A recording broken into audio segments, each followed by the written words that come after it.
কম্বল বিতরণ, তারপরে দর্জি প্রশিক্ষণ, নারী উদ্যোক্তা, বিভিন্ন সামাজিক কর্ম পরিচালনা করে আসছে। তার ধারাবাহিকতায় আজকে যে শীতার্ত মানুষের মাঝে যে কম্বল বিতরণ হচ্ছে, এই কম্বল আমরা চাই যে আমাদের সংগঠনের পাশাপাশি বিভিন্ন সংগঠন যেন এই শীতার্ত মানুষের পাশে যেন থাকে।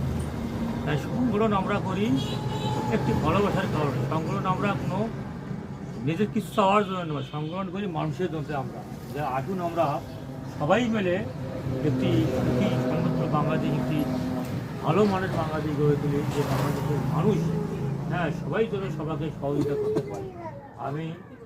আমি ধন্যবাদ জানাই আলোর সন্ধান সমাজ উন্নয়ন সংস্থার প্রতিষ্ঠাতা মোসাম্মদ ফাতেমা বেগমকে, যার প্রচেষ্টায় আজকের এই শীতার্ত মানুষের মাঝে যে কম্বলের আয়োজন করছে, এই জন্য আমি তাকে কৃতজ্ঞতা জানাই।